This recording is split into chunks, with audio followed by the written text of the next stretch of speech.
Hello everyone, welcome to Educational Suppliers. So in this video we will be starting with the chapter number 3 of class 12th political science, which is politics of planned development. So this chapter is from the book number 1 of political science, that is politics in India since independence. So please subscribe to my channel and share it with your friends. I'll provide with the link of the notes down below in the description box so you can access them. So without any further ado, let's begin with the video. सो इस chapter में हम basically India में independence के बाद कैसे developmental process को plan किया गया, कैसे एग्जीक्यूट किया गया और उसके क्या क्या आउटकम्स थे. विल एनालाइज एवरीथिंग एंड उसको कैसे एग्जीक्यूट इन द सेंस कि किस तरीके से उन्हें प्लान किया गया. So we will see every aspect of it. But before starting we will see one example that shows like what is development, how it is related to people and how it affects people, how development is different for one another. We'll see through this one example that is provided in your book NCERT also, which is Odisha villagers protest against POSCO plant.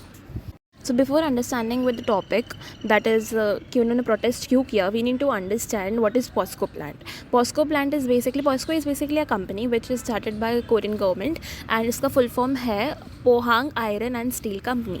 So you need to note it down because ये कभी कभार MCQs में पूछा जाता है. So it's Pohang iron and steel company. So इन्होंने ऐसा तो क्या किया जिसकी वजह से, या फिर इशू क्या था जिसकी वजह से ओडिशा के जो विलेजर्स थे उन्होंने प्रोटेस्ट क्यों किया. Will see that in the next slide. So basically हुआ क्या था कि जो उड़ीसा की गवर्नमेंट है उसने पॉस्को के साथ 1 साल का मेमोरेंडम ऑफ अंडरस्टैंडिंग साइन कर लिया था without people's consent most probably. And वो क्या था बेसिकली, जो उन्हें ना पॉस्को को इंडिया में एक स्टील प्लांट लगाना था and Indian government was also benefiting from that project. And वो लोग लगाना चाहते थे. उड़ीसा के एक डिस्ट्रिक्ट है जो कि है जगत सिंहपुर में. सो वहाँ पे उन्हें एक स्टील प्लांट लगाना था जिससे दोनों को बेनिफिट हो रहा था, बट लोगों को वहाँ पे बहुत नुकसान हो रहा था बिकॉज वो हम आगे पढ़ेंगे. बट सबसे मेजर रीज़न ये था ना लोगों का प्रोटेस्ट करना कि उन्हें डिस्प्लेस किया जा रहा था. जहाँ पे उनका रोज़ का रहना था, खाना पीना था, काम काज था, उधर से हटा के उन्हें दूसरी जगह भेजा जा रहा था. और ये सब भुवनेश्वर में हो रहा था. भुवनेश्वर के एक डिस्ट्रिक्ट है दैट इज़ जगत सिंहपुर. उधर फिर उन्होंने नेक्स्ट डे जाके ऑफिस, वहाँ पे उनका ऑफिस था पॉस्को वालों का, तो उनका ऑफिस के सामने कंपनी ऑफिस के सामने जाके उन्होंने प्रोटेस्ट करना स्टार्ट कर दिया. और उन्होंने ये मांग की कि ये जो मेमोरेंडम ऑफ अंडरस्टैंडिंग है उसे कैंसिल किया जा सके. सो लोगों को अपने लाइवलीहुड और डिस्प्लेसमेंट को लेके बहुत ज़्यादा चिंता हो रही थी, तो उन्होंने सोचा कि क्यों ना प्रोटेस्ट किया जाए. तो 100 से भी ज़्यादा मैन एंड वुमेन ने जाके ग्राम पंचायत, मतलब जो ग्राम पंचायत थे ना उनके जो मेंबर्स थे मैन एंड वुमेन, कहाँ से थे, ढिंकिया, नुआंगाओ और Gada Kujang. I am sorry if I am pronouncing it wrong, but these are the 3 areas जहाँ से उन्होंने मैन एंड वुमेन कलेक्टिवली आए और उन्होंने जाके प्रोटेस्ट करना स्टार्ट किया. एंड उन्होंने सबसे पहले ऑफिस प्रीमाइसेस के अंदर घुसना चाहा, बट उस एफर्ट को पुलिस ने बहुत रोका. बट उसके अलावा भी लोगों ने स्लोगन्स लगा के प्रोटेस्ट किया, अपने अपोजिशन को साथ मिल के उन्होंने अपनी बात को वॉइस आउट किया एंड एम्फसाइज़ करना चाहा कि इस चीज़ का, इस प्रोजेक्ट का उनके ऊपर कितना ज़्यादा नेगेटिव इम्पैक्ट पड़ रहा है, उनकी लाइफ्स पे, उनकी लाइवलीहुड्स पे. सो नेक्स्ट वाज कि ऑर्गेनाइजर्स ऑफ द डेमोन्स्ट्रेशन. सो इसके अंदर जो मेन ऑर्गेनाइजेशन था, मतलब लाइक जिन्होंने ये ऑर्गेनाइज़ करना चाहा प्रोटेस्ट को, वो थे राष्ट्रीय युवा संगठन और दूसरा था नवनिर्माण समिति. सो this is also one of the most important question जो MCQ में पूछा जाता है, दैट इज़ कि ये जो प्रोटेस्ट है उसके पीछे किसका हाथ था, लाइक किसका हाथ इन द सेंस कि इन्होंने ऑर्गेनाइज़ करने में हेल्प किया. तो दैट वाज राष्ट्रीय युवा संगठन एंड नवनिर्माण समिति. So in this continuance now we will see the situation analysis, which is कि ओडिशा में पोटेंशियल था, ठीक है, वो की इन्वेस्टमेंट बनने के लिए, हब बनने के लिए, specially for steel industry. But हमेशा हम डेवलपमेंट नहीं कर सकते अगर उसमें पोटेंशियल हो. क्यों? Because it's a democratic country and यहाँ पे जो डेवलपमेंट होना चाहिए वो होना चाहिए with the people's happiness, with the people's approval. So we will analyse the situation now. So हो क्या रहा था ना, अगर हम ग्लोबल लेवल पे देखें तो स्टील की जो डिमांड है वो बढ़ती जा रही थी. तो ओडिशा जो है हमारी कंट्री में state, that holds literally the largest untapped reserves of iron ore. So इसलिए वो एक अच्छा प्लेस बन गया था, इन्वेस्टमेंट डेस्टिनेशन बन गया था बेसिकली, कि बहुत एक इम्पॉर्टेंट इन्वेस्टमेंट डेस्टिनेशन बन गया था उड़ीसा। इसलिए तो गवर्नमेंट भी चाहती थी कि उनका भी फ़ायदा हो, और बाहर वाले भी चाहते थे जो मतलब वहाँ पे इन्वेस्ट करना चाहते थे, वो भी चाहते थे कि उनका फ़ायदा हो। एंड हेंस इसलिए गवर्नमेंट चाहती थी कि वो एरिया को कैपिटलाइज करना शुरू कर दे by attracting both domestic and international steel makers. किसके through? Memorandum of understanding sign करके। इससे क्या होगा कि ऑब्वियसली दोनों के बीच में डील होंगे, कॉन्ट्रैक्ट्स होंगे एंड दोनों का बेनिफिट होगा। गवर्नमेंट को ये आशा थी कि है ना यहाँ पे बहुत ज़्यादा इन्वेस्टमेंट होगा तो इसकी वजह से एम्प्लॉयमेंट अपॉर्चुनिटीज़ भी बढ़ेगी, जिससे वजह से लोगों को रोज़गार मिलेगा। So that is why it was a helpful initiative, but it turned out somewhere wrong because of the people's displacement concerns. तो यहाँ पे मोस्टली है ना ट्राइबल पॉपुलेशन का कंसर्न देखा जा रहा है, क्योंकि जो आयरन और रिसोर्सेज है ना वो उड़ीसा की कुछ अंडर डेवलप और प्रीडोमिनेंटली जो ट्राइबल एरिया जहाँ पे लोग रहते आ रहे थे, ट्राइबल डिस्ट्रिक्ट्स में पाया जा रहा है। जो आयरन और मिल रहा है वो ज़्यादा इन जगहों पे पाया जा रहा है जहाँ पे ट्राइबल पॉपुलेशन ज़्यादा है। सो लोकल ट्राइबल पॉपुलेशन को डेवलपमेंट से ऑब्वियसली कोई दिक्कत नहीं होगी until and unless it encroaches their area. But जो लोकल ट्राइबल पॉपुलेशन है उनका जो मेन कंसर्न ये था कि अगर ये इंडस्ट्रियल ऑपरेशन शुरू हो गए, इंडस्ट्रीज़ बनना शुरू हो गई, तो उसकी वजह से उन्हें डिस्प्लेस कर दिया जाएगा उनके होम्स और लाइवलीहुड से। तो that was their major concern. Next concern अगर हम देखें तो वो है बेसिकली एनवायरमेंटलिस्ट का। उनके हिसाब से अगर यहाँ पे इंडस्ट्रियल एक्टिविटीज़ को इनिशिएट किया जाता है तो उसके ऊपर बहुत ज़्यादा एक नेगेटिव एनवायरमेंटल इम्पैक्ट पड़ेगा। वो ऐसे क्योंकि अगर तुम इंडस्ट्रीज़ को सेटअप करोगे तो पहले तो डिफॉरेस्टेशन होगा एट अ लार्ज स्केल, क्योंकि अगर आपको इंडस्ट्रीज़ को सेटअप करना है तो वहाँ पे जो एरिया है उसको खाली करना पड़ेगा। नेक्स्ट जो कंसर्न था एनवायरमेंटलिस्ट का वो था कि अगर माइनिंग और इंडस्ट्रियल एक्टिविटीज़ कैरिड आउट होगी तो उसकी वजह से पॉल्यूशन और इंक्रीज़ होगा, which would be harmful for environment and for the people living over there.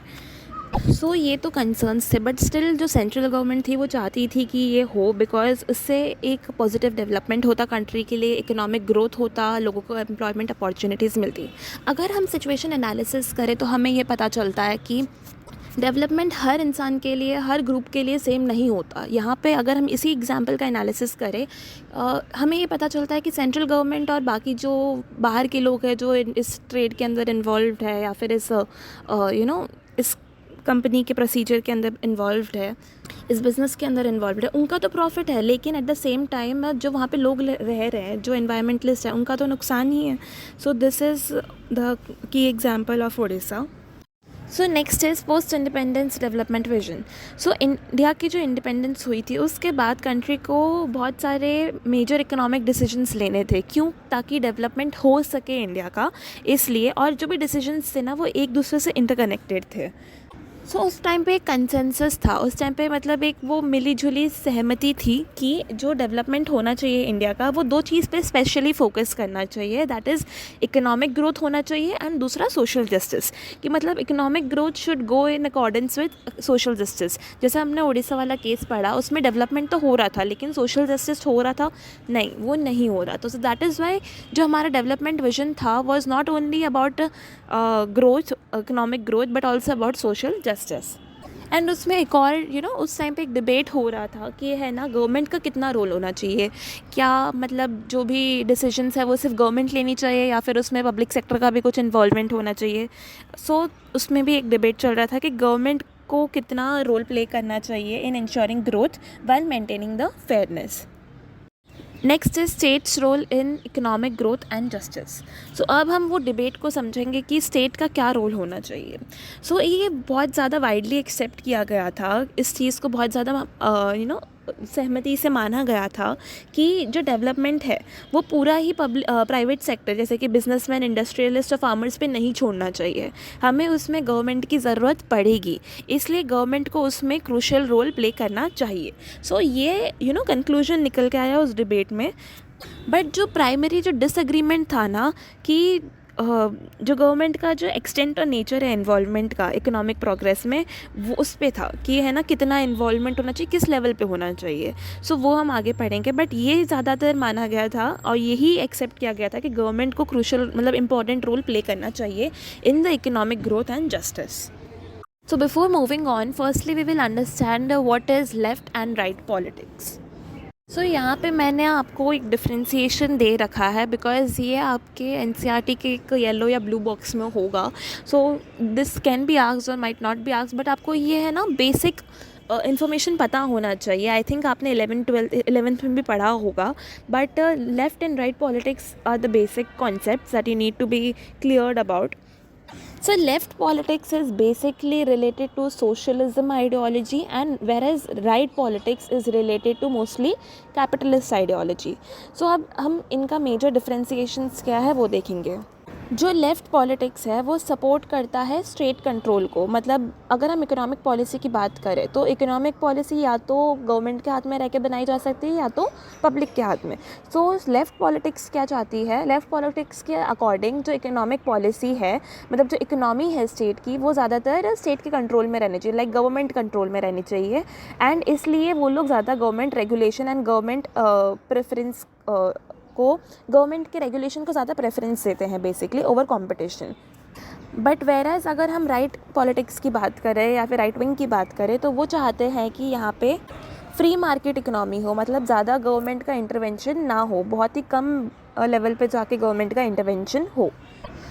In left politics या लेफ़्ट विंग में अगर हम सोशल चेंज की बात करें तो उसमें वहाँ पे ज़्यादा एम्फेसिस रहता है कि इकोनॉमिक रीडिस्ट्रीब्यूशन हो और सबका भला हो, सोशल वेलफेयर हो. बट राइट पॉलिटिक्स में they want free economy, free market economy, जिसकी मदद से लोग इंडिविजुअली खुद को स्टैंड आउट करें, प्राइवेट सेक्टर की ग्रोथ हो. तो that is what right politics believe in. But जो बिलीफ सिस्टम है लेफ़्ट पॉलिटिक्स का वो चाहता है कि जो इक्वालिटी है सोसाइटी में वो स्टेट इंटरवेंशन के थ्रू हो. लेकिन जो राइट पॉलिटिक्स है वो मानता है कि उसका जो बिलीफ है बेसिकली कि जो सोसाइटी में जो मार्केट में जो प्रोग्रेस और एफिशिएंसी आएगी वो विथआउट स्टेट इंटरवेंशन आएगी. वहाँ पे मार्केट फोर्सेस को फ्री रहना चाहिए ऐसा. आई होप आपको क्लियर हो गया हो what is left and what is right politics. अगर हम लेफ़्ट पॉलिटिक्स के या लेफ़्ट विंग के कुछ एग्जांपल देखें according to Indian political party system, तो वो है Indian National Congress, Aam Aadmi Party, All India Trinamool Congress. And अगर हम राइट विंग के एग्जांपल देखें तो वो है BJP, RSS, AIMIM etcetera and Shiv Sena also. Now we will see जो इस चैप्टर का मेन पर्पस है समझाना आपको कि डेवलपमेंट क्या है, कैसे हुआ एंड क्या क्या तरीके से उसको एग्जीक्यूट किया गया, उसके आउटकम्स क्या थे. सो आइडियाज़ ऑफ डेवलपमेंट, जिसका पहला सब टॉपिक है what is development. We need to understand what is the meaning of development first. So development के बहुत सारे मीनिंग है, बहुत सारे, it's a subjective topic. As I already mention कि हर इंसान के लिए, हर ग्रुप के लिए, हर सोसाइटी के लिए डेवलपमेंट अलग चीज़ होती है. डेवलपमेंट जो है एक कॉम्प्रिहेंसिव टर्म है जिसमें किसी के लिए हो सकता है कि अगर जो रियल पर कैपिटा इनकम है अगर वो इंक्रीज़ हो तो वो डेवलपमेंट है किसी के लिए. अगर किसी का लिविंग स्टैंडर्ड ऑफ पीपल अगर वो इम्प्रूव हो रहा है तो वो डेवलपमेंट को भी मेजर करता है. रिडक्शन इन पॉवर्टी हो रही है, इलिटरेसी हो रही है, इलिटरेसी कम हो रही है, लिटरेसी बढ़ रही है, क्राइम रेट कम हो रहा है, तो ये भी डेवलपमेंट का एक पार्ट है. अगर हम कंट्री के पर्सपेक्टिव से देखें तो development refers to the process of improving living standard of countries people. अगर लोगों का स्टैंडर्ड ऑफ लिविंग बढ़ रहा है, इंक्रीज़ हो रहा है, तो वो भी कंट्री के एस्पेक्ट पे एक डेवलपमेंटल प्रोसेस है. इकोनॉमिक ग्रोथ हो रही है तो वो भी एक डेवलपमेंटल प्रोसेस है. अगर इकोनॉमिक ग्रोथ जो है वो इंडस्ट्रियलाइजेशन, मॉडर्नाइजेशन से हो रही है, उसमें भी क्वालिटी ऑफ लाइफ इम्प्रूव हो रही है अगर उसकी वजह से, तो that is also development for the country as well. Different person have different developmental goals. हर इंसान के डेवलपमेंटल गोल्स अलग होता है. किसी के लिए फर्स्ट आना क्लास में डेवलपमेंटल गोल होगा, किसी के लिए वेट को मेंटेन करना, फिट रहना, हेल्दी रहना, वो एक डेवलपमेंटल गोल होगा. कंट्री के लिए अगर उसका GDP इंक्रीज़ हो रहा है तो वो डेवलपमेंटल गोल होगा. पॉवर्टी रिडक्शन हो रहा है तो वो डेवलपमेंटल गोल होगा. अगर उड़ीसा के कॉन्टेक्स्ट में बात करें, हम उड़ीसा एग्जांपल जो लिया था, तो वहाँ पे बाकी लोगों का जो इन्वेस्टर्स है उनका डेवलपमेंट हो रहा था बिकॉज उनका इकोनॉमिक ग्रोथ हो रहा था. जिन्हें एम्प्लॉयमेंट अपॉर्चुनिटीज़ मिल रही थी उनका डेवलपमेंट हो रहा था. लेकिन वही डेवलपमेंट किसी और, जैसे उड़ीसा में जो विलेजर्स थे उनके लिए वो डेवलपमेंट नहीं था. So thus any discussion on development is bound to generate contradictions, conflicts and debates. तो इंडिपेंडेंस के बाद ना क्या हो रहा था कि डेवलपमेंट को है ना मॉडर्नाइजेशन से रिलेट किया जा रहा था कि अगर आपका जो मॉडल है डेवलपमेंट का वो वेस्ट जैसा इंडस्ट्रियलाइज्ड वेस्ट जैसा है तो ही आपका डेवलपमेंट होगा, वरना नहीं होगा। बिकॉज वेस्ट को कई लोगों ने बहुत ज़्यादा पॉपुलराइज करके उसको ऑब्जेक्टिफाई करके स्टैंडर्ड मेजर बना दिया था कि अगर आपका डेवलपमेंट वेस्ट जैसा नहीं है तो आप डेवलपमेंट ट्रू सेंस में आपका डेवलपमेंट नहीं हो रहा है उनकी वजह से। लेकिन अगर आपका डेवलपमेंट जो वेस्ट की तरह हो रहा है, अगर आपका जो मॉडल है डेवलपमेंट का वो वेस्ट के कंपैरिजन में किया जा रहा है और उसी से इंस्पायर है, तो that is in true sense the modernisation and the development that was according to people. But ऐसा नहीं होना चाहिए अगर हम माने तो। वाई हम हमेशा वेस्ट के साथ ही कंपेयर करते हैं? सो दैट इज़ वाई उस टाइम पे ये थॉट चल रहा था कि अगर आपका डेवलपमेंट मॉडल वेस्ट के जैसा है तो ही वो एक डेवलपमेंट को ट्रू सेंस में माना जाएगा, बिकॉज वेस्ट को एक स्टैंडर्ड मेजर की तरह देखा जा रहा था। तो उस टाइम पे क्या हो रहा था बेसिकली, अगर डेवलपमेंट को है ना सिर्फ मॉडर्न बनाने के चक्कर में था कि अगर आप मॉडर्नाइज हो रहे हो तो ही आप डेवलप हो रहे हो, वरना नहीं हो रहे हो। मॉडर्नाइज कैसे? वेस्ट के सेंस में, लाइक जैसे वेस्ट मॉडर्नाइज हो रहा था उस टाइम पे, अगर आप उसी सेंस में आप भी अपने डेवलपमेंट मॉडल को आगे लेके चल रहे हो तो ही आपका भी डेवलपमेंट हो रहा है। It was becoming more like the industrialised countries of the west. This is how common people as well as the expert thought. वहाँ के उस टाइम पे जो एकदम आम लोग थे या फिर एक्सपर्ट्स थे वो ये मानते थे कि अगर आप डेवलपमेंट कर रहे हो तो वेस्ट के सेंस में ही डेवलपमेंट होना चाहिए और किसी सेंस में आप डेवलपमेंट नहीं कर सकते हो। It was also believed that कि हर कंट्री को है ना मॉडर्नाइजेशन के प्रोसेस से जाना चाहिए ताकि उनका डेवलपमेंट हो। अब इसका मतलब मॉडर्नाइजेशन मतलब क्या हुआ? बेसिकली अगर आप अपने ट्रेडिशनल सोशल स्ट्रक्चर्स को तोड़ के आगे बढ़ रहे हो कैपिटलिज्म और लिबरलिज्म की तरफ, तो दैट इज़ वाई तभी आपका डेवलपमेंट ट्रू सेंस में माना जाएगा। मॉडर्नाइजेशन को एसोसिएट कर दिया गया था डेवलपमेंट से कि अगर आपका डेवलपमेंट हो रहा है वेस्ट के सेंस में तो आप मॉडर्नाइज भी हो रहे हो धीरे धीरे। एंड दैट इज़ कि अगर आपका idea of growth, material progress और साइंटिफिक रैशनैलिटी अगर आ रही है आपके डेवलपमेंट के मॉडल में, तो that means you are getting modernise also.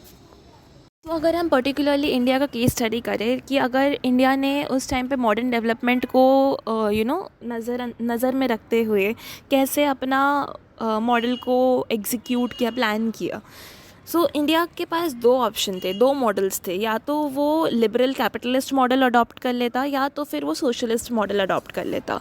सो अगर आपको पता हो ये टाइम पीरियड था after the world war 2 and उस टाइम पे ये दोनों जो कंट्रीज़ थी USSR एंड US वो टॉप सुपर पावर कंट्रीज़ थी। तो उन दोनों की आइडियोलॉजी उस टाइम पे प्रिवेल कर रही थी। इस टाइम पीरियड को कोल्ड वॉर का टाइम पीरियड भी बोला जाता था, एरा ऑफ कोल्ड वॉर, जो मैंने आपको एक्सप्लेन ऑलरेडी कर रखा है वीडियो में। अगर आपने वो वीडियो नहीं देखा है तो you can just watch that video for the reference. What I am trying to explain is basically कि उस टाइम पे US की जो आइडियोलॉजी थी वो थी लिबरल कैपिटलिस्ट मॉडल पे, एंड जो USSR की जो आइडियोलॉजी थी वो थी सोशलिस्ट मॉडल पे। सो इंडिया के पास ऑप्शन था कि वो दोनों मॉडल्स में से कोई भी एक मॉडल को चूज़ करके अपना डेवलपमेंटल प्रोसेस स्टार्ट कर सके। So there were many people in India who were deeply impressed by the Soviet model of development that were like Communist Party of India, Socialist Party of India and Nehru within the Congress। तो ये चाहते थे कि है ना India में basically Soviet model of development आना चाहिए। बट इसके कंपैरिजन में अगर देखा जाए तो बहुत ही कम सपोर्टर्स थे जो चाहते थे कि अमेरिकन स्टाइल कैपिटलिस्ट डेवलपमेंट आए। क्योंकि ऐसा क्यों था? अगर हम उस चीज़ को एनालाइज करें तो जो नेशनल मूवमेंट हो रहा था हमारा उस टाइम पे बिफोर इंडिपेंडेंस, तो उस टाइम पे एक ब्रॉड कंसेंसस था कि जो डेवलपमेंटल पॉलिसीज़ या इकोनॉमिक पॉलिसीज़ आएगी वो जो कॉलोनियल गवर्नमेंट की जो कमर्शियल फोकस था, मतलब उनका जो कॉलोनियल गवर्नमेंट थी उनका बेसिकली फोकस था कि कैपिटलाइज कर सके एंड बहुत ज़्यादा बेनिफिट हो उनको, कमर्शलाइज कर सके बेसिकली हर चीज़ को। बट उससे डिफरेंट होना चाहिए। नेशनल मूवमेंट के टाइम पे बेसिकली यही चीज़ डिफ़र कर रही थी कि जो इंडिया की जो इकोनॉमिक पॉलिसीज़ बनेगी आफ्टर इंडिपेंडेंस वो अलग होनी चाहिए फ्रॉम द कॉलोनियल गवर्नमेंट की पॉलिसीज़ से। जो नेशनलिस्ट लीडर्स थे उन्होंने देखा था कि जो गवर्नमेंट की जो रिस्पॉन्सिबिलिटीज़ होगी वो बेसिकली होनी चाहिए कि वो पॉवर्टी को कम कर सके, और लाइक जो पॉवर्टी में जो लोग हैं, गरीबी में जो लोग हैं, उनको उससे ऊपर उभार सके बेसिकली। एंड पॉवर्टी एलिवेशन उनका main task, and social economic redistribution हो कि मतलब जितनी भी एक्टिविटीज़ हो रही है इकोनॉमिक एक्टिविटीज़ वो सबका भला करे, सोशल वेलफेयर हो बेसिकली। लेकिन कुछ ऐसे ग्रुप थे जो फेवर करते थे इंडस्ट्रियलाइजेशन को। वो चाहते थे कि एग्रीकल्चर से उतना भला नहीं होगा, तो इसलिए इंडस्ट्रियलाइजेशन पे ज़्यादा फोकस किया जाए। And so India adopted finally the mixed model economy, which was neither the capitalist model neither the socialist model. So उन्होंने दोनों मॉडल के एलिमेंट्स को उठाया, मर्ज किया एंड मिक्स्ड इकोनॉमी को फॉर्म किया। लाइक कुछ एलिमेंट्स होंगे कैपिटलिस्ट मॉडल से, कुछ एलिमेंट्स होंगे सोशलिस्ट मॉडल से। Hence India at that point of time was the mixed model economy. Next we will see कि प्लानिंग प्रोसीजर्स क्या थे, how was the developmental procedures planned. So जैसा हमें पता है कि हमने देखा था कि जो भी डेवलपमेंट का काम था वो पूरा प्राइवेट सेक्टर को भी नहीं दिया था, पूरा गवर्नमेंट सेक्टर को भी नहीं दिया था, मिक्स्ड इकोनॉमी था। तो इसमें मेजर रोल जो डिसाइड किया था ना, वो मेजर रोल डिसाइड किया था कि वो गवर्नमेंट का होगा, स्टेट लेड डेवलपमेंट होगा। सो कैसे कंसेंसस फॉर्म हुआ स्टेट लेड डेवलपमेंट के लिए, वो अब हम देखेंगे। सो डेवलपमेंट उस टाइम पे ना पूरे प्राइवेट एक्टर्स के हाथों में नहीं छोड़ा जा सकता था, बिकॉज अगर सब प्राइवेटाइज़ किया जाता ना तो उस टाइम पे बहुत ज़्यादा महंगाई हो जाती और महंगी चीज़ों लोग ख़रीद नहीं पाते, क्योंकि उस टाइम पे लोगों के पास उतना परचेजिंग पावर नहीं था। इसलिए ये कंसेंसस पे आए थे, ये एक समझौते पे आए थे सब लोग कि स्टेट लेड डेवलपमेंट होगा और गवर्नमेंट एक ऐसा प्लान डिज़ाइन करेगी मिलके जो कि इकोनॉमिक ग्रोथ के जिससे इकोनॉमिक ग्रोथ होगा बेसिकली। सो उस टाइम पे एक प्लान बनाया गया था जिसे बॉम्बे प्लान बोला जाता है in the year of 1944। So ये बहुत इंपॉर्टेंट क्वेश्चन है for the MCQs as well as for maybe definition या किसी भी चीज़ के लिए आपको ये, या फिर कोई एक मेजर आंसर होता है उसके अंदर भी पॉइंटर्स के लिए भी ये एक इम्पॉर्टेंट वो रहता है point. So you need to learn all of these things and mark it down properly. मैंने नोट्स डिस्क्रिप्शन में प्रोवाइड कर दिए हैं, so you can access them. So moving on, Bombay plan क्या था। सो ये जो प्लान था ना, ये किसने प्रपोज किया था पहले हम वो जानते हैं। ये जो बड़े बड़े इंडस्ट्रियलिस्ट थे ना उस टाइम पे, उन्होंने ये प्लान को प्रपोज किया था 1944 में। एंड उन्होंने एक जॉइंट प्रपोजल ड्राफ्ट किया for setting up a planned economy in the country, कि हमारे ये जो भी डेवलपमेंट करेंगे, जो भी हमें इकोनॉमिक ग्रोथ करनी है जिस भी पॉलिसीज़ के थ्रू, हम उससे पहले पूरा प्लान कर लेंगे, फिर उसका एग्जीक्यूशन करेंगे। सो प्लान्ड इकोनॉमी हो गया हमारी कंट्री में। It also advocated state lead industrial and economic investment, की स्टेट पूरा खर्चा करेगी, पूरा फाइनेंस करेगी, इस्टेब्लिश करेगी इंडस्ट्रीज एंड ऑल को एंड डेवलप करेगी। सो ये जो प्लान्ड इकोनॉमी थी एंड इसमें जो स्टेट का जो रोल था वो सब पूरा डिसाइड किया गया था and hence it was called Bombay plan of the year 1944। So next is कि इसके बाद अगर हमें कोई पॉलिसीज़ फॉर्म करनी तो हमें एक पूरी कमेटी चाहिए होगी या एक कमीशन चाहिए होगा जिसकी मदद से हम उसमें एक्सपर्ट लोग बैठे और फिर वो एक डिसीजन पे आए कि कैसे कैसे प्रोसीजर्स देने, कौन सी पॉलिसीज़ फॉर्म करनी है। सो इसका जो फॉर्मेशन होता है that leads to the formation of planning commission in the year 1950। ये भी एक बहुत इंपॉर्टेंट क्वेश्चन है MCQ का कि प्लानिंग कमीशन कब फॉर्म हुआ था। So it was formed in the year of 1950। ये इंडिपेंडेंस के बाद बनाया गया था, पोस्ट इंडिपेंडेंस कमेटी है ये। इसका जो चेयरपर्सन होगा वो PM होंगे, हमारे प्राइम मिनिस्टर होंगे। सो उस टाइम पे कौन थे, ऑब्वियसली जवाहरलाल नेहरू थे वो। तो वो चेयरपर्सन थे इस कमीशन के, प्लानिंग कमीशन के। It was the central body for development strategy in India. So now let's have a look at what was planning commission. So planning commission formation and role. So planning commission जो है वो constitutional body नहीं है ना। इसका मतलब ये क्या हुआ कि कॉन्स्टिट्यूशनल बॉडी नहीं है। सो प्लानिंग कमीशन जो है ना वो कॉन्स्टिट्यूशन के थ्रू इस्टेब्लिश नहीं किया गया था। लाइक कॉन्स्टिट्यूशन में ये नहीं लिखा हुआ था कि आपको प्लानिंग कमीशन बना के ही सारे काम करने होंगे, बट उसकी जगह ये था कि it was created through an executive resolution of the government of India in 1950 by prime minister Jawaharlal Nehru. मतलब कि ये एक एग्जीक्यूटिव ऑर्डर के थ्रू सेटअप किया गया था। एक कैबिनेट रिजोल्यूशन था जिसके थ्रू प्लानिंग कमीशन को सेटअप किया गया था।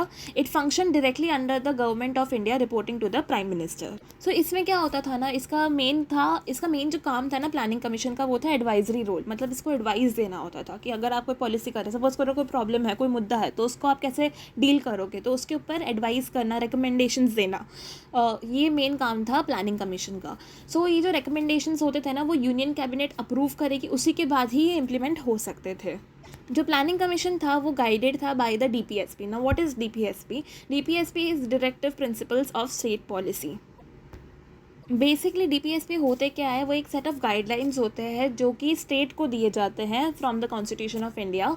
एंड इनका मेन ये काम होता है कि वो सोशल और इकोनॉमिक और डेमोक्रेसी को इस्टेब्लिश कर सके इन द सोसाइटी। ऐसी लॉज, मतलब कुछ लॉज और पॉलिसीज़ बना के लोगों का वेलफेयर कर सके बेसिकली।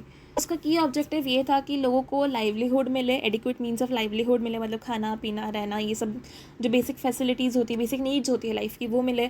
फिर इक्विट जो भी मटेरियल रिसोर्सेज है ना कंट्री के, उसको इक्विटेबली डिस्ट्रीब्यूट किया जा सके सबके भले के लिए, कि ऐसा नहीं हो रहा है कि भाई किसी स्टेट का ज़्यादा ग्रोथ हो रहा है और किसी स्टेट का कम ग्रोथ हो रहा है, बल्कि सबका इक्वली डिस्ट्रीब्यूशन करके मटेरियल रिसोर्स का, और फिर सब का अच्छा सेम ही लेवल पे भला होना चाहिए।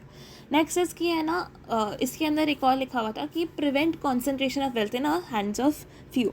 सो कुछ लोगों के हाथ में ही पैसा नहीं होना चाहिए, मतलब ऐसा नहीं हो कि एक बहुत ही ज़्यादा डिफ्रेंसिएशन आ जाए, इकोनॉमिक इनइक्वालिटी बहुत ज़्यादा बढ़ जाए। सबके पास वेल्थ का एक्सेस रहना चाहिए to get their basic necessities fulfilled at least. But आगे जाके क्या होता है कि नीति आयोग करके इंस्टीट्यूशन होता है। Now this is also very important question कि नीति का फुल फॉर्म क्या है। तो ये एमसीक्यू में भी पूछा जाता है कई बार।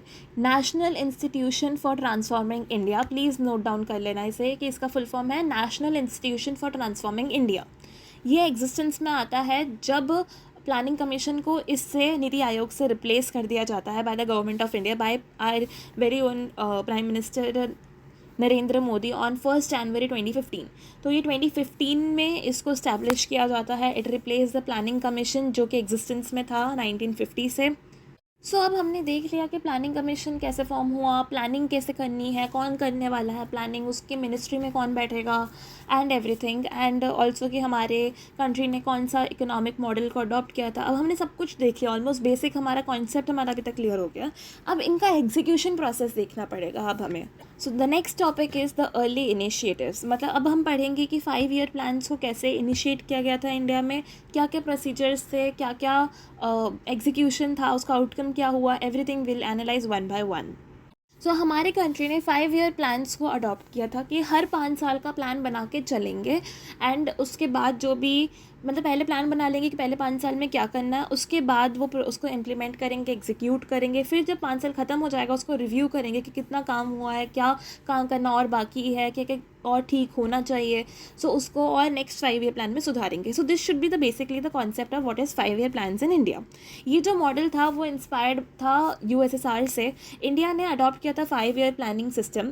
गवर्नमेंट ने है ना एक प्लान को पूरा डिटेल में प्लान किया कि है ना अगर कोई पॉलिसी को इम्प्लीमेंट करना है तो उसका कितना उसके लिए कितनी इनकम चाहिए होगी, उसको कितना खर्चा होगा, उसका एक्सपेंडिचर क्या होगा, एवरीथिंग सब A to Z कैसे करना है वो प्लान कर लिया था इस 5 ईयर प्लान के under. Now next is budget division. तो इसमें है ना 2 टाइप के बजट अलोकेट हुए थे। एक तो था नॉन प्लान बजट, एक था प्लान बजट। सो जो प्लान बजट था वो अलोकेट किया गया था 5 ईयर प्लान के लिए, मतलब लॉन्ग टर्म प्रायोरिटीज़ के लिए कि हमें ये बनाना है, ये करना है, वो सुधारना है, जो भी है वो करना है। तो वो प्लान बजट के अंदर आता है। और नॉन प्लान बजट उसके लिए रखा गया था कि अगर किसी साल सपोज़ कर लो कुछ इमरजेंसी हो गई या फिर कुछ भी सिचुएशन ख़राब हो गई, अचानक कुछ करवाना है, तो उसको ठीक करने के लिए कैसा होगा। तो उसके लिए एक अलग बजट रखा गया था जिसे नॉन प्लान बजट बोलते हैं, जो कि रूटीनली ईयरली एक्सपेंडिचर्स होते हैं। कभी अचानक से पैसों की ज़रूरत पड़ गई या कभी अचानक से खर्चा करना पड़ गया किसी चीज़ को लेके, किसी मैटर पे, तो फिर उसके लिए अलग होता है, वो होता है नॉन प्लान बजट। अब एडवांटेज क्या थे 5 ईयर प्लान के, इससे है ना हम अपने लॉन्ग टर्म जो इकोनॉमिक इन्वेस्टमेंट है ना वो कर सकते हैं, जिसकी वजह से हमारे जो इंटरवेंशंस आते हैं, अगर हम शॉर्ट टर्म करते हैं तो लॉन्ग टर्म में इंटरवेंशंस आते हैं, तो इसलिए वो हट जाता है। गवर्नमेंट इससे है ना बहुत ज़्यादा बड़े बड़े गोल्स, डेवलपमेंटल गोल्स पे फोकस कर सकती है और उस पर अच्छे से पैसा लगा के इन्वेस्ट करके बना सकती है कुछ अच्छे से। सो ये बेसिकली एडवांटेज थे of the 5 year plan, sorry. तो सबसे पहला काम ये किया गया था कि जो फर्स्ट 5 ईयर प्लान है ना उसका पहले ड्राफ्ट बना के पास किया गया था इन द पार्लियामेंट। फिर उसके बाद जब वो ड्राफ्ट एक्चुअल प्लान डॉक्यूमेंट बन गया था उसको रिलीज़ कर दिया था इन दिसंबर 1951, जिसकी वजह से पूरे कंट्री में बहुत एक एक्साइटमेंट का माहौल हो गया था। सब लोग क्यूरियस थे कि क्या गवर्नमेंट करने वाली है, कैसा होने वाला है सब कुछ, बिकॉज ऑब्वियसली इंडिपेंडेंस के बाद ये फर्स्ट 5 ईयर प्लान था जो कि डेवलपमेंटल गोल से रिलेटेड था। तो लोग बहुत ज़्यादा खुश थे। हर वॉक ऑफ लाइफ से, मतलब हर फील्ड से लोग आके इस पे डिस्कस कर रहे थे, डिबेट कर रहे थे अबाउट द डॉक्यूमेंट कि क्या सही है क्या गलत है, इसमें उन्होंने क्या सही किया गवर्नमेंट ने एंड एवरीथिंग। तो जैसे एकेडमिक्स से आ रहे थे, जर्नलिस्ट थे, गवर्नमेंट और प्राइवेट सेक्टर के लोग थे, एम्प्लॉयज़ थे, इंडस्ट्रियलिस्ट थे, फार्मर्स थे, पॉलिटिशियंस थे, ये सब आके डिस्कस और डिबेट कर रहे थे साथ में। फिर इसके देखते देखते ही सेकेंड 5 ईयर प्लान आ जाता है जो कि 1956 में आता है। थर्ड 5 ईयर प्लान भी 1961 में आता है। सो ये डेट्स बहुत इंपॉर्टेंट है, आप याद कर लेना। ये आंसर फ्रेमिंग के लिए भी इंपॉर्टेंट है एंड एमसीक्यू के लिए भी इंपॉर्टेंट है। बट लेकिन ना एक प्रॉब्लम आ जाती है after the third 5 year plan. जब जैसे ही फोर्थ 5 ईयर प्लान को एग्जीक्यूट करने जाते हैं 1966 में, because obviously third 5 year plan 1966 में ख़त्म हो जाता है, तो वैसे ही इसको शुरू करने वाले होते हैं फोर्थ 5 ईयर प्लान को, बट इसको कैंसिल करना पड़ता है क्योंकि उस टाइम पे इंडिया में बहुत ज़्यादा एक्यूट इकोनॉमिक क्राइसिस हो जाती है और भी बहुत सारे प्रॉब्लम्स आती है उस टाइम पे, but this was a major problem economic crisis का। तो इसलिए गवर्नमेंट डिसाइड करती है कि वो एक प्लान हॉलीडे लेगी। इसका मतलब ये हुआ कि गवर्नमेंट जो है वो 5 ईयर प्लान को सस्पेंड कर देगी कुछ टाइम के लिए और उसके बदले में वो एनुअल प्लान्स को शुरू करेगी, क्योंकि उस टाइम पे बहुत ज़्यादा इकोनॉमिक चैलेंजेस और इमरजेंसी का सिचुएशन चल रहा था, एज यू ऑल नो। तो इसलिए उस टाइम पे इंडिया ने 3 एनुअल प्लान्स को अडॉप्ट किया था। That was in 1966 to 1967, 1967 to 1968, 1968 to 1969, जिसके वजह से वो इकोनॉमी को स्टेबलाइज कर सके। बिकॉज उस टाइम पे शॉर्ट टर्म गोल्स को ध्यान में रखना बहुत ज़्यादा ज़रूरी था। मतलब उस टाइम पे जो प्रॉब्लम्स चल रही थी ना वो शॉर्ट पीरियड के लिए थी। ऑब्वियसली अगर उसको डील अच्छे से किया जाएगा तो वो शॉर्ट पीरियड के लिए होगी, तो इसलिए उसके लिए हर साल चेंजेस लाने पड़ेंगे। तो इसलिए लॉन्ग टर्म प्लान बनाना उस टाइम पे बेनिफिशियल नहीं था। बट इस चीज़ को लेके फिर भी बहुत ज़्यादा क्रिटिसिजम्स होते हैं अभी भी। Now let's see the first 5 year plan. इसका क्वेश्चन आता है आपको बोर्ड एग्जाम्स में, लॉन्ग फॉर्मेट आंसर्स में आता है मोस्टली कि फर्स्ट 5 ईयर प्लान में क्या क्या चीज़ें की गई थी, उसका क्या आउटकम निकला, या फिर आपको ऐसा भी आ सकता है कि सेकंड 5 ईयर प्लान में क्या हुआ था, उसका आउटकम क्या निकला, या तो कंपैरिजन भी आता है कई बार कि फर्स्ट 5 ईयर प्लान और सेकंड 5 ईयर प्लान में क्या डिफ्रेंसिएशन है, थर्ड में भी। So you have to compare, analyse the situations and majorly you need to focus on the data and the facts that I have provided in the slides. So let's see what was the first 5 year plan.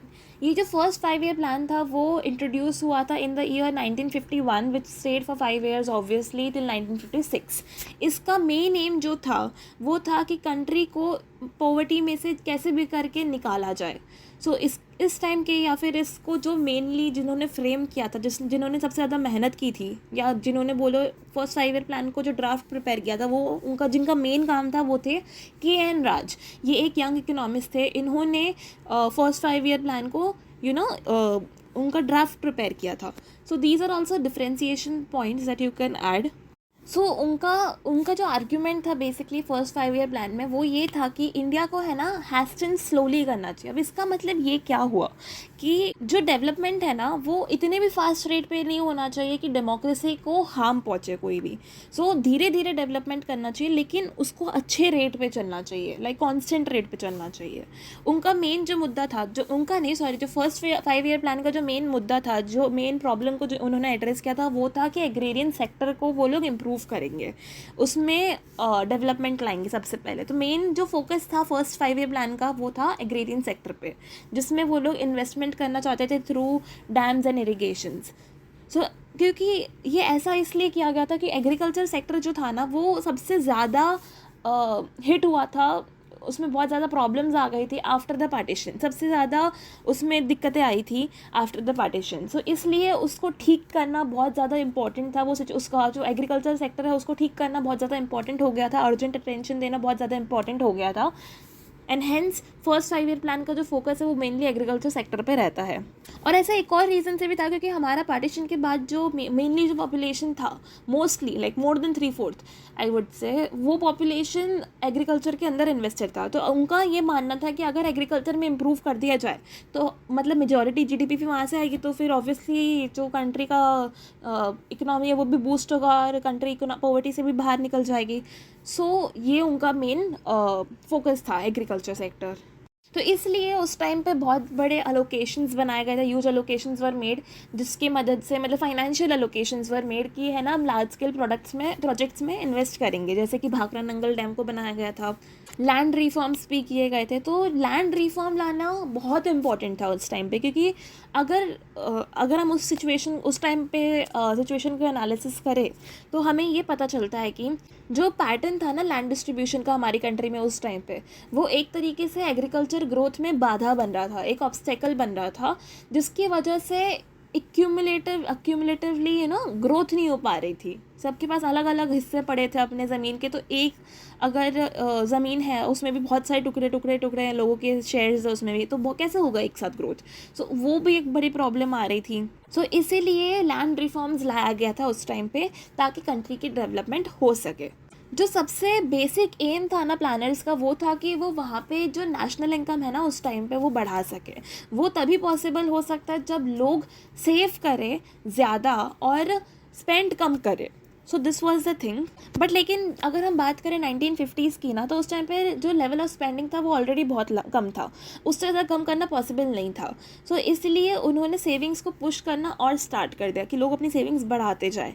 Nevertheless people saving did rise. पहले phase में उन्होंने क्या बोलते हैं savings को और बढ़ाया, लेकिन थर्ड प्लान तक जाते जाते ना वो सेविंग्स एक टाइम पे जाके स्टैग्नेंट हो गई या फिर कम होने लग गई थी। बट फिर आगे जाके 1960s और 1970s में ना ये जो प्रपोर्शन ऑफ सेविंग्स थे ना वो एक्चुअली धीरे धीरे जाके ड्रॉप हो गए थे कंसिस्टेंटली, ठीक है।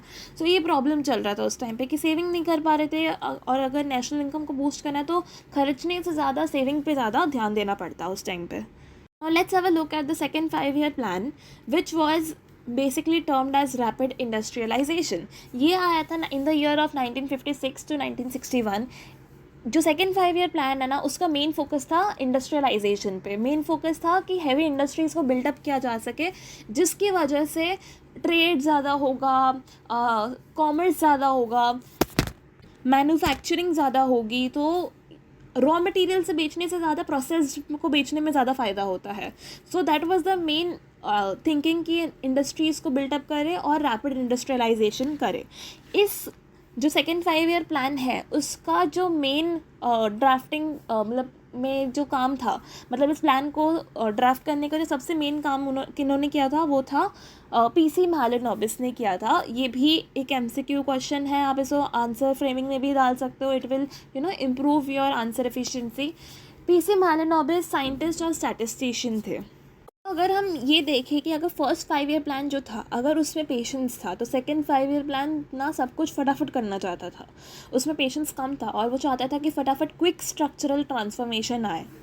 और वो कैसे आएगा, अगर हम हर डायरेक्शन में चेंजेस लाएंगे फटाफट, तो वैसे आएगा। जो रैपिड इंडस्ट्रियलाइजेशन वाला जो फेज़ था ना सेकेंड 5-year प्लान, बेसिकली वो चाहता था, उन्होंने डिक्लेयर कर दिया था कि उनका जो मेन गोल है वो है socialist pattern of society banana.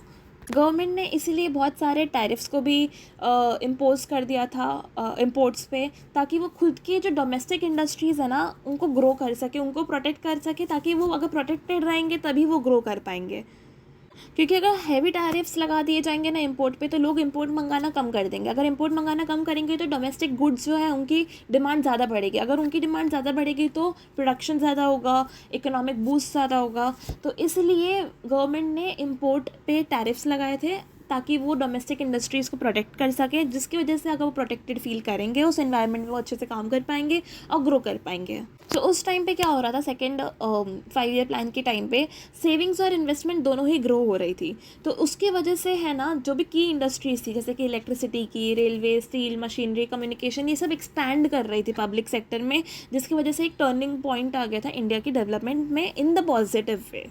But इसका एक ड्रॉबैक भी हमें देखने को मिलता है। ड्रॉबैक ये था कि उस टाइम पे, अगर आपको पता होगा, ये मोस्टली फैक्ट भी है कि उस टाइम पे इंडिया बाकी वेस्ट के कंपैरिजन में या फिर बाकी कंट्रीज़ के कंपैरिजन में टेक्नोलॉजिकली बहुत पीछे था। उनके पास उतनी अच्छी टेक्नोलॉजी थी नहीं कि वो अच्छे लेवल पे क्वालिटी वाइज भी और क्वांटिटी वाइज भी प्रोडक्शन कर पाए। सो इसलिए उनको है ना बाहर से टेक्नोलॉजी को ख़रीदना पड़ता था, ताकि वो अपने अंदर की जो मतलब कंट्री की जो प्रोडक्शन है थ्रू डोमेस्टिक इंडस्ट्रीज़ वो इंक्रीज़ कर पाए। सो वो बाहर से टेक्नोलॉजी खरीदने के चक्कर में, ग्लोबल मार्केट से जब टेक्नोलॉजी खरीदेंगे तो आप रुपये में तो पैसे रुपये दे के तो नहीं खरीद सकते हो, आपको वो फॉरेन एक्सचेंज में से निकाल के देना पड़ेगा उनकी वैल्यू में, उनकी करेंसी की वैल्यू में, तभी तो वो उस टाइम पे क्या हो रहा था ना, बेसिकली टेक्नोलॉजी खरीदने के चक्कर में बहुत ज़्यादा जो हमारा प्रेशियस फॉरेन एक्सचेंज था वो बहुत ज़्यादा खर्च हो रहा था।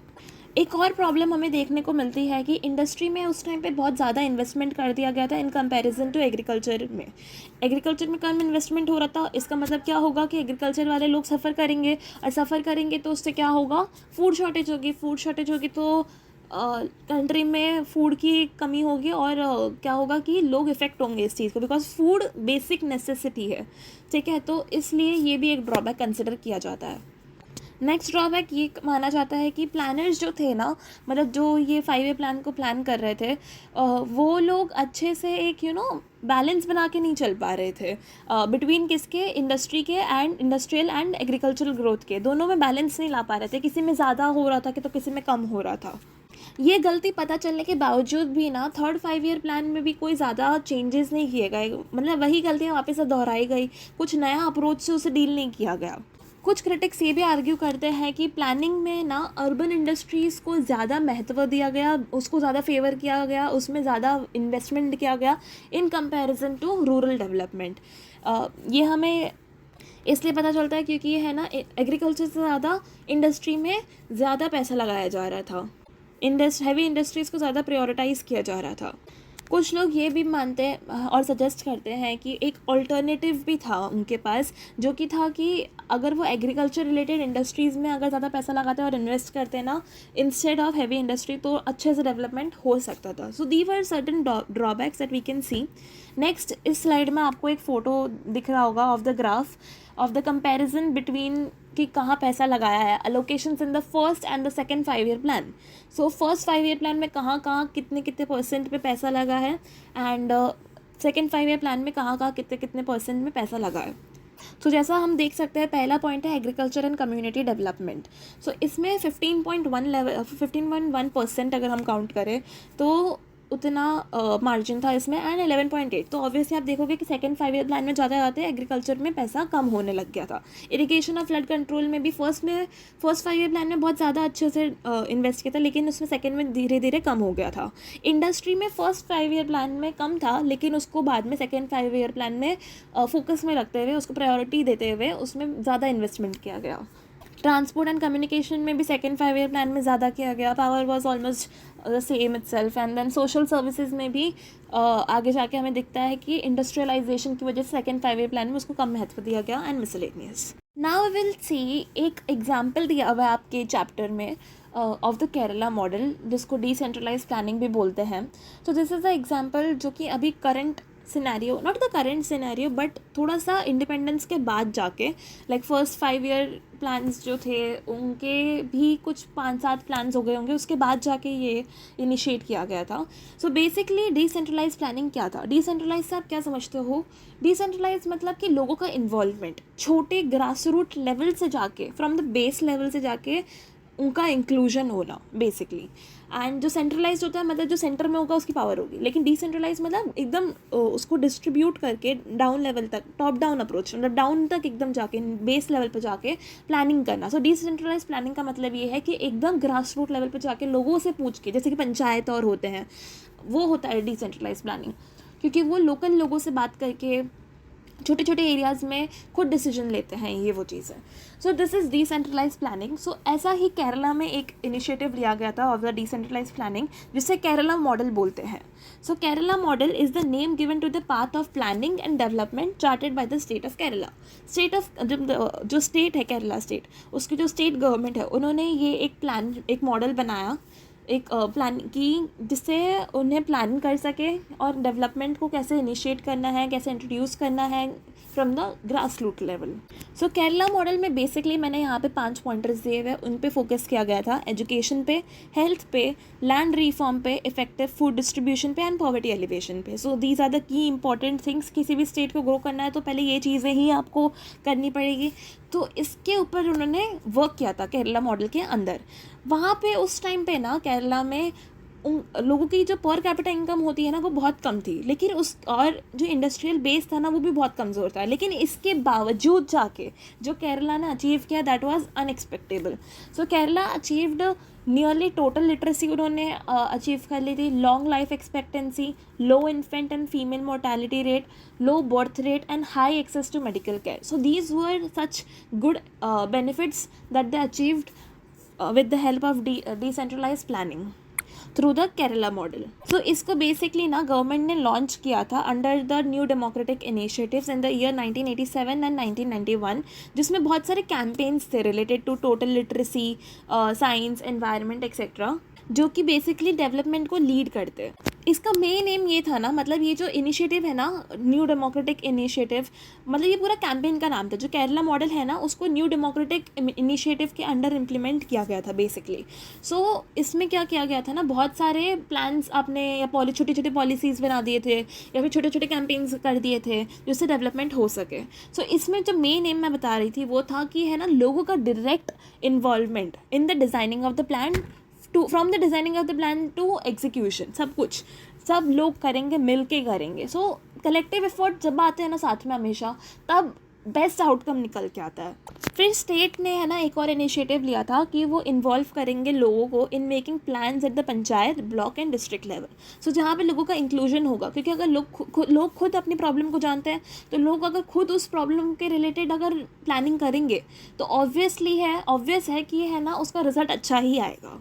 So this was the Kerala model, which was under the new democratic initiatives, which was done through the planning of decentralized way. ठीक है. Now we will see the key controversies. Now the key controversies are firstly between the agriculture versus industry. तो यहाँ पे जो agriculture के supporters है, मतलब जो चाहते थे कि एग्रीकल्चर पे ज़्यादा फोकस किया जाए, वो कुछ बोलना चाहते हैं. उनका पॉइंट ये है कि सेकेंड 5 ईयर प्लान जो है उसमें है ना एग्रेरियन स्ट्रैटेजी की जगह बहुत कम थी या फिर ना के बराबर थी. उसमें एग्रीकल्चर पे ज़्यादा फोकस किया ही नहीं गया, जिसकी वजह से किसको सफ़र करना पड़ा, रूरल इंडिया को, बिकॉज वहाँ पे एग्रीकल्चर ज़्यादा होता है. तो इसलिए वो लोग बोलते हैं कि एग्रीकल्चर की जगह या फिर एग्रेरियन स्ट्रैटेजी नहीं थी एक सेकेंड 5 ईयर प्लान में, जो कि होनी बहुत इंपॉर्टेंट थी. नेक्स्ट है एक गांधीयन इकोनॉमिस्ट है JC कुमारप्पा. उन्होंने एक है ना ऑल्टरनेटिव ब्लूप्रिंट प्रपोज किया था. उन्होंने बोला था कि है ना रूरल इंडस्ट्रियलाइजेशन पे ज़्यादा फोकस करना चाहिए. नेक्स्ट एक और एग्जांपल है जो कि कांग्रेस लीडर है चौधरी चरण सिंह. वो बोलते हैं कि जो इंडस्ट्री की वजह से जो प्रॉस्पेरिटी आ रही है या जो इंडस्ट्रियलाइजेशन हो रहा है ना, वो एग्रीकल्चर और रूरल पॉपुलेशन के एक्सपेंस पे हो रहा है. मतलब उनकी भलाई नहीं हो रही है उसमें, बल्कि सिर्फ अर्बन एरियाज़ में जो लोग रहते हैं उनकी ही भलाई हो रही है, उनका ही वेलफेयर हो रहा है, और at the cost of rural people. ना अब हम देखेंगे कि इंडस्ट्री के सपोर्टर्स क्या कहना चाहते हैं. सो जो इंडस्ट्री पे एलोकेशंस किए जा रहे थे, उनको जो सपोर्ट कर रहे थे ना, वो लोग ऐसा बोलते हैं कि अगर इंडस्ट्री में है ना अच्छे से उसको बूस्ट नहीं किया जाएगा, इंडस्ट्री को बूस्ट नहीं किया जाएगा, तो आप पॉवर्टी में से निकल नहीं सकते हो. सिर्फ एग्रीकल्चर के भरोसे आप नहीं निकल सकते हो. इसलिए वो चाहते थे कि इंडस्ट्री पे ज़्यादा फोकस हो. वो ऐसा भी बोलते हैं कि इंडियन प्लानिंग में ना जो 5 ईयर प्लान्स बनाए गए थे उनमें एग्रेरियन स्ट्रैटेजी थी, जिसकी वजह से production of food grains boost हुआ था. लेकिन जो एग्रीकल्चर सपोर्टर्स हैं वो बोलते हैं कि एग्रेरियन स्ट्रैटेजी की कमी थी. स्टेट ने लॉज भी बनाए थे लैंड रिफॉर्म के और डिस्ट्रीब्यूशन ऑफ रिसोर्सेज के among the poor in the villages. उन्होंने बहुत सारे प्रोग्राम्स को भी प्रपोज किया था जिससे कम्युनिटी का डेवलपमेंट हो. इरिगेशन प्रोजेक्ट्स, डैम्स पे, ये सब पे बहुत ज़्यादा पैसे खर्च किए थे. तो उनके अकॉर्डिंग ना, मतलब जो इंडस्ट्री के सपोर्टर्स हैं उनके अकॉर्डिंग ना फेलियर पॉलिसी के अंदर नहीं था, बट उसके नॉन इम्प्लीमेंटेशन पे था. क्यों? क्योंकि जो लैंड ओइंग क्लास थी ना वो बहुत ही ज़्यादा सोशली और पॉलिटिकली पावरफुल थी. तो उनके पास अगर कोई पैसा आ जाता था तो वो शायद करप्शन के अंदर वो केस हो जाता था, और मतलब वो खुद पे खर्च कर लेते थे. वो जो पॉलिसी के लिए पैसा था वो खुद पे खर्च करना तो करप्शन के इक्वली है. तो इसीलिए इसमें जो सपोर्टर्स हैं इंडस्ट्री के, वो ये बता रहे हैं कि प्रॉब्लम पॉलिसी में नहीं थी, प्रॉब्लम थी उसका नॉन इम्प्लीमेंटेशन में. अगर वो इम्प्लीमेंट ही नहीं हुआ है तो उसका आपको रिजल्ट कैसे दिखने को मिलेगा. उसके अलावा जो इंडस्ट्री के सपोर्टर्स हैं वो ये भी आर्ग्यू करते हैं कि गवर्नमेंट ने इंडस्ट्री के कंपैरिजन में एग्रीकल्चर पे ज़्यादा पैसा इन्वेस्ट किया है. So this was the controversy between the agriculture versus industry. I hope आपको क्लियर हो गया हो। नेक्स्ट हम कंट्रोवर्सी देखेंगे वो है public sector versus private sector. So इस कंट्रोवर्सी का हम पहले बैकग्राउंड जान लेते हैं। सो जैसे हम जानते हैं कि इंडिया ने ना ही कैपिटलिस्ट मॉडल को अडॉप्ट किया था डेवलपमेंट के लिए, ना ही सोशलिस्ट मॉडल को अडॉप्ट किया था। इंस्टेड इंडिया ने क्या किया था, दोनों मॉडल में से उनके एलिमेंट्स लिए थे एंड उनको मिक्स करके मिक्स इकोनॉमी को अडॉप्ट किया था, जहाँ पे प्राइवेट सेक्टर और पब्लिक सेक्टर दोनों का रोल रहेगा। सो यहाँ पे मैंने नीचे मेंशन किया है कि कौन से सेक्टर प्राइवेट को दिए हुए थे, कौन से सेक्टर पब्लिक को दिए हुए थे। सो प्राइवेट के पास एग्रीकल्चर, ट्रेड और इंडस्ट्री रिलेटेड सेक्टर थे, और पब्लिक सेक्टर के पास लाइक बेसिकली क्या करता था, पब्लिक सेक्टर जितने भी की हैवी इंडस्ट्रीज थे उनको कंट्रोल करता था, इंडस्ट्री के रिलेटेड इंफ्रास्ट्रक्चर को कंट्रोल करता था, ट्रेड को रेगुलेट करता था, एग्रीकल्चर में इन्वेंशंस करता था। So this was the background related to the public sector और प्राइवेट सेक्टर का controversy. Now we will see कि क्रिटिसिज्म क्या हुआ है। तो क्रिटिसिज्म की अगर हम बात करें तो इसमें इतना बैकलैश क्यों मिला है या इसे कंट्रोवर्सी क्यों देखा जाता है। सो पहला पॉइंट है limited space for private sector. Planners जो थे ना, उन्होंने प्राइवेट सेक्टर की ग्रोथ पे ना बहुत सारे रेस्ट्रिक्शंस लगाए हुए थे कि आप ऐसे नहीं ऐसे कर सकते हो, ऐसे नहीं ऐसे कर सकते हो, जैसे कि लाइसेंस राज था और भी बहुत सारे तरीके थे जिसके थ्रू प्राइवेट सेक्टर को कंट्रोल करके रेस्ट्रिक्ट किया जा रहा था बेसिकली। सो इसलिए बोला जा रहा था कि प्राइवेट सेक्टर के लिए बहुत ही ज़्यादा लिमिटेड स्पेस थी, तो वो ग्रो नहीं कर पा रही थी अच्छे से। नेक्स्ट पॉइंट है लाइसेंस एंड परमिट सिस्टम। जितने भी प्राइवेट इन्वेस्टमेंट होने वाले थे ना, वो इसकी वजह से कम हो जाता है। बिकॉज अगर आपको लाइसेंस लेना है, परमिट लेना है, एक तो उसमें टाइम लग रहा है बहुत ज़्यादा, एक बहुत लंबा प्रोसीजर है और भी बहुत सारी चीज़ें आती है। सो वो एक ब्यूरोक्रेटिक हर्डल की तरह नज़र आता है, और वो ब्यूरोक्रेटिक हर्डल अगर आएगा तो फिर वो प्राइवेट इन्वेस्टमेंट को डिस्करेज करेगा। Next was lack of competition. अगर हम लैक ऑफ कंपटीशन की बात करें तो उन्होंने क्या किया था, बेसिकली उस टाइम पे टैरिफ को इंक्रीज़ कर दिया था। टैरिफ को इंक्रीज़ करने से क्या होगा कि माल महंगा हो जाएगा। मतलब माल कौन सा महंगा होगा, जो हम बाहर से इंपोर्ट करवा रहे हैं, अंदर अपनी कंट्री में इंपोर्ट करवा रहे हैं। तो ये रेस्ट्रिक्शंस लगाए गए थे बेसिकली टैरिफ को इंक्रीज़ करना, और भी बहुत सारी चीज़ें की गई होगी। मैं एग्जाम्पल दे रही हूँ आपको ये एक। और इसलिए क्या हो गया था, इम्पोर्ट में रेस्ट्रिक्शन हो गया था, जिसकी वजह से क्या हुआ ना, जो इन हाउस बिल्डिंग हो रहा था ना, वो लो क्वालिटी का हो रहा था और एक्सपेंसिव प्रोडक्ट्स बन रहे थे, बिकॉज प्राइवेट मार्केट या प्राइवेट सेक्टर के हाथ में ज़्यादातर प्रोडक्शन हो रहा था उस चीज़ को लेकर। नेक्स्ट पॉइंट है स्टेट ओवररीच। तो स्टेट ओवररीच में मतलब कि स्टेट का कुछ ज़्यादा ही एक्सेस इन्वॉल्वमेंट होना। कैसे, वो एक्सेसिवली अगर कोई भी स्टेट कंट्रोल करेगा ना, तो उससे क्या होगा, या तो इनएफिशिएंसी होगी और करप्शन होगा। So this also happened. कुछ क्रिटिक्स ये भी बोलते हैं कि है ना, उधर उस टाइम पे इनसफिशिएंट स्पेंडिंग हो रहा था। कहाँ पे, मतलब पब्लिक सेक्टर जो है वो बाकी सब चीज़ों पे, जैसे कि इंडस्ट्रीज़ हो गया, इंफ्रास्ट्रक्चर हो गया, ट्रेड हो गया, इन पे ज़्यादा फोकस कर रही थी। लेकिन जो मेन पब्लिक सेक्टर का काम है, एजुकेशन और हेल्थ केयर प्रोवाइड करना, वो नहीं कर रही थी। उधर बहुत ज़्यादा कम या इनसफिशिएंट स्पेंडिंग हो रही थी, ऐसा मान लो। यहाँ पे नेक्स्ट पॉइंट बोला गया है कि profit for private sector. Private sector का बहुत ज़्यादा प्रॉफिट हो रहा था in comparison to state welfare. So क्यों, क्योंकि वहाँ पे स्टेट ने इंटरवेंशन किया था, इसलिए वहाँ पे बोला जा रहा है कि प्राइवेट बिजनेसेस जो है उनको बहुत ज़्यादा बेनिफिट हुआ। क्योंकि कैसे हुआ, क्योंकि उन्होंने अगर इम्पोर्ट पे रेस्ट्रिक्शन लगा दिए हैं तो प्राइवेट सेक्टर जो गुड्स प्रोड्यूस करे उसकी डिमांड ज़्यादा होगी, क्योंकि और कोई एक्सेस है ही नहीं उनके पास। तो इसलिए डोमेस्टिक गुड्स ज़्यादा डिमांड में होंगे, और वो कौन प्रोड्यूस कर रहा था उस टाइम पे, प्राइवेट बिजनेसेस कर रहे, तो ज़्यादा किसका बेनिफिट होगा, प्राइवेट सेक्टर का होगा। सो that is Y profit was for private sector. Next is creation of a middle class. Middle class धीरे धीरे क्रिएट होती गई। कैसे, जैसे कि हाई सैलरी वाले लोग थे ना, वो धीरे धीरे कम अकाउंटेबल होते गए। सो दैट इज़ वाई धीरे धीरे जाके मिडिल क्लास एक क्रिएट होने लग गई थी। नेक्स्ट इज़ कि है ना, लिमिटेड पॉवर्टी रिडक्शन हो रहा था। मतलब पॉवर्टी धीरे धीरे कम हो रही थी, लेकिन पॉवर्टी में जो नंबर्स थे, मतलब पॉवर्टी में जो पॉपुलेशन थी, वो इंक्रीज़ हो रही थी। That was the scene. So this was the criticism. Now we will see कि ये जो भी 5 ईयर प्लान्स इंट्रोड्यूस किए थे, तो उनका मेजर आउटकम क्या निकल के आया। मतलब हमने इम्प्लीमेंट का प्लानिंग कर लिया, इम्प्लीमेंट भी कर दिया, अब let's see the major outcomes. तो मेजर आउटकम्स ये निकल के आया, जैसे कि हमने बात किया था कि उस टाइम पे लैंड रिफॉर्म्स लाए गए थे, लेकिन लैंड रिफॉर्म्स ना अच्छे से इम्प्लीमेंट नहीं किए गए थे। क्यों, क्योंकि पॉलिटिकल पावर जो थी ना, वो ज़्यादातर लैंड डूइंग क्लास के पास थी। तो कि अगर पॉलिटिकल पावर ज़्यादा अगर किसी पर्टिकुलर ग्रुप के पास होगी तो वो डोमिनेट करेगा, जिसकी वजह से करप्शन होगा, and that is what happened. And जितने भी बिग इंडस्ट्रियलिस्ट थे ना, वो इसके थ्रू है ना बेनिफिट करते गए, जिसकी वजह से पॉवर्टी कभी भी रिड्यूस नहीं हुई। ना जितने भी प्लान डेवलपमेंट इनिशिएटिव्स लिए गए थे ना, वो सब क्या एम कर रहे थे कि इकोनॉमिक ग्रोथ हो, सब सिटीजन्स का वेलफेयर हो, वेलबींग हो, यही तो वो एम कर रहे थे। लेकिन ऐसा क्यों नहीं हुआ? क्योंकि वो जो सिग्निफिकेंट प्रोसेस था ना, उसमें कमी थी।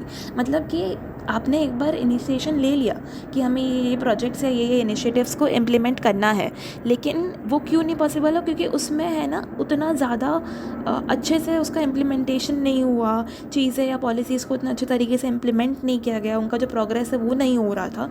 सो that was the major setback also. Next problem क्या हो रही थी ना, कि जो लोग इन इनिशिएटिव्स की मदद से या फिर किसी भी और तरीके से डेवलपमेंट, उनका डेवलपमेंट अगर हो रहा होगा ना, तो वो धीरे धीरे करके है ना बहुत ज़्यादा पॉलिटिकली पावरफुल बन गए। अब अगर कोई इंसान, मैंने जैसे बताया था आपको अभी थोड़ी देर पहले, कि पॉलिटिकली पावरफुल बन जाएगा तो क्या करेगा वो अपने लिए, क्योंकि ह्यूमन आर सेल्फिश बींग्स, सो वो अपने इंटरेस्ट के लिए ही काम करने लग जाएगा। सो वो करप्शन करेगा। सो दैट इज़ व्हाट हैपेंड। जो बेनिफिट कर रहे थे डेवलपमेंट से, अनइक्वल डेवलपमेंट से, वो धीरे धीरे पॉलिटिकली पावरफुल बन रहे थे, एंड धीरे धीरे वो उनका क्या हो रहा था, वो उस डायरेक्शन में जा रहे थे जो कि कंट्री के लिए हार्मफुल था। नाउ लेट्स सी कि उस टाइम पे जब 5 ईयर प्लान्स एग्जीक्यूट हो रहे थे तो कौन से फाउंडेशंस ले डाउन किए गए थे। इस टाइम पे ऐसे फाउंडेशंस को ले डाउन किया गया था जिसकी वजह से इकोनॉमिक ग्रोथ हो, जैसे कि बहुत सारे लार्जेस्ट डेवलपमेंटल प्रोजेक्ट्स को इनिशिएट किया गया था, जैसे कि भाखरा नंगल डैम बनाया गया था, हीराकुद डैम बनाया गया था, किस लिए? इरिगेशन में हेल्प हो, पावर जनरेशन में हेल्प हो, तो मेगा डैम्स को बिल्ड किया गया था। बहुत सारी हैवी इंडस्ट्रीज़ को भी बिल्ड किया गया था, उनके इंफ्रास्ट्रक्चर को बिल्ड किया गया था पब्लिक सेक्टर में रिलेटेड, और जैसे कि steel plants, oil refineries, manufacturing units, defence production, ये सब भी उस टाइम पे स्टार्ट किए गए थे। एक नया इंफ्रास्ट्रक्चर को बूस्ट किया गया था जो कि रिलेटेड होगा ट्रांसपोर्ट और कम्युनिकेशन के, जो कि धीरे धीरे इम्प्रूव हो रहा था। Let's study the land reforms in detail, क्योंकि इससे रिलेटेड काफ़ी बार बोर्ड एग्जाम्स में या फिर CUET के रिलेटेड क्वेश्चंस आते हैं। सो एग्रेरियन सेक्टर में है ना बहुत सारी प्रॉब्लम्स चल रही थी पोस्ट इंडिपेंडेंस, तो उसको ठीक करने के लिए ना जो मेजर प्रॉब्लम दिख रहा था ना, अगर हमें प्रॉब्लम आइडेंटिफाई कर लिया है तो अब उसका सोल्यूशन भी निकालना पड़ेगा। तो प्रॉब्लम क्या था? प्रॉब्लम था कि जो लैंड का डिस्ट्रीब्यूशन था ना, वो प्रॉब्लम था।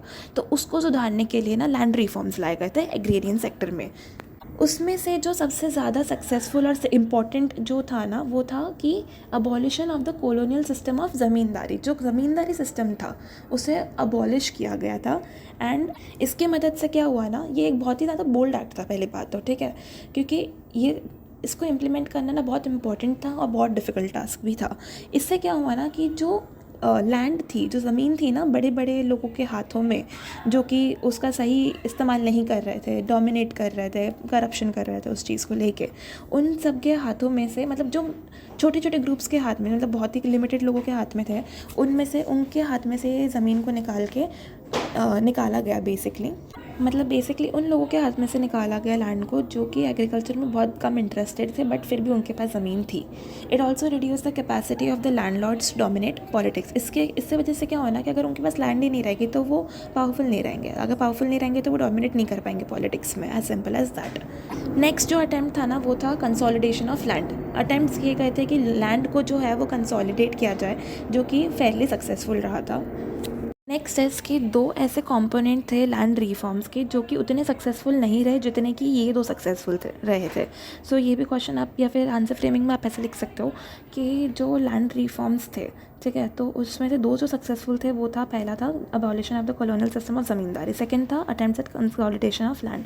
लेकिन जो 2 सक्सेसफुल नहीं थे वो थे land ceiling and security of tenants. Land ceiling क्या था ना, उसमें एक अपर लिमिट सेट कर दिया गया था, या एक अपर सीलिंग सेट कर दिया गया था, जिससे है ना रहेगा कि एक इंसान एक अमाउंट तक ही लैंड होल्ड कर सकता है। लेकिन ऐसा हुआ नहीं था, लाइक लॉ तो बना दिया था लेकिन वो इम्प्लीमेंट नहीं हुआ था उस तरीके से, बिकॉज पीपल जिनके पास ज़्यादा लैंड थी, एक अमाउंट सर्टन अमाउंट जो मेंशन था उससे ज़्यादा लैंड थी, वो उसमें मैनेज कर दिया था उन्होंने लॉ को इवेड करने में, मतलब वो उससे निकल रहे थे। मतलब उन्होंने क्या किया होगा बेसिकली, या तो फिर वो अपने मम्मी के नाम पे कर देंगे, बहन के नाम पे कर देंगे, लेकिन कंट्रोल उनके पास ही रहेगा। So right, so this was how they evaded the law. Next जो सिक्योरिटी ऑफ टेनेंट्स क्या है, सिक्योरिटी ऑफ टेनेंट्स का मतलब ये है कि अगर आप किसी और के लैंड पे काम कर रहे हो तो उनके पास ज़्यादा सिक्योरिटी रहेगी। मतलब आप उन्हें ऐसे ही नहीं निकाल सकते हो कि आप कि अगर आपका ऑफ सीज़न है तो आपने निकाल दिया, नहीं, आप ऐसे नहीं कर सकते हो। That was the security of tenant. जो वहाँ पे आपके लैंड पे काम कर रहे हैं लोग, उन्हें आप ऐसे ही इविक्ट नहीं कर सकते हो लैंड से। बट ये जो प्रोविज़न है ना, उसे बहुत ही कम जगहों पर इम्प्लीमेंट किया गया था। तो अगर हम बात करें ये लैंड रिफॉर्म्स ट्रूली सक्सेसफुल थे कि नहीं थे, तो इसका हम एनालिसिस करें ना तो ये लगा सकते हैं अंदाज़ा कि जितने भी पॉलिसीज़ बनाए गए थे वो सही थे, ठीक है, लेकिन उनका इम्प्लीमेंटेशन नहीं हुआ। अगर वो जेन्युइनली इफ़ेक्टिवली उनका इम्प्लीमेंटेशन होता और वो एक्शन में आते तो सही में अच्छे से उनका सक्सेस हो जाता, मतलब जितने भी रिफॉर्म्स थे वो सक्सेसफुल रहते। लेकिन ऐसा नहीं हुआ था। अब क्यों नहीं हुआ था? क्योंकि जितने भी पावरफुल लोग थे या जो लैंड ओनर्स थे, बड़े बड़े लैंड ओनर्स थे, उन्होंने क्या किया था, उनके पास ज़्यादा पावर थी, तो वो अपने पावर की मदद से उनको जो करना था वो करते थे, ठीक है। तो इसलिए जो लैंड रिफॉर्म है वो उतना सक्सेसफुल नहीं रहा। ये अगर हो सकता था अगर सक्सेसफुल, क्योंकि despite wishes of the good wishes of some top leaders, भले अगर लीडर अच्छे होंगे लेकिन अगर ग्राउंड लेवल पे लोग अच्छे नहीं हैं, इम्प्लीमेंट नहीं करने दे रहे हैं या फिर करप्शन कर रहे हैं, तो फिर उसमें किसकी गलती निकाल सकते हैं? अब हम जब तक सब नहीं समझेंगे, सब साथ में आके एफर्ट्स नहीं डालेंगे, तब तक कोई भी काम अच्छे से नहीं हो सकता। इसलिए जो भी लॉज बनाए गए थे वो सिर्फ पेपर पे ही थे, ठीक है, उनको असली में इम्प्लीमेंट करना पॉसिबल नहीं हो पा रहा था। So that was the thing about the land reforms. Next topic is green revolution of India. So this is also one of the important topic. इसके related भी question आता है बोर्ड एग्जाम में. So अब हम देखेंगे ग्रीन रिवॉल्यूशन क्या था, उसके कॉजेज़ क्या थे, वो क्यों इम्प्लीमेंट हुआ, क्या ज़रूरत थी ग्रीन रिवॉल्यूशन के लिए. So let's begin with the green revolution and its causes. तो अगर हम ग्रीन रिवॉल्यूशन की बात करें तो ग्रीन रिवॉल्यूशन से हम क्या समझते हैं कि फार्मिंग या एग्रीकल्चर इंडस्ट्री में कुछ रिवॉल्यूशन आया होगा। सो रिवॉल्यूशन लाने के पीछे का जो मेन रीज़न था ना, वो 1960s में क्या हो रहा था कि उस टाइम पे इंडिया में फूड क्राइसिस थी, ठीक है। तो उसके लिए इंडिया को ज़्यादातर डिपेंडेंट किस पे रहना पड़ा, यूएस पे, क्योंकि वो क्या था उस टाइम पे मेजर सोल सुपर पावर था। इसलिए जो इंडिया है वो रिलाई करता था मेनली फूड एड के लिए किस पे, यूएस पे, जिसकी वजह से इंडिया प्रेशर में आके है ना उसको अपने इकोनॉमिक पॉलिसीज़ को चेंज करना पड़ा।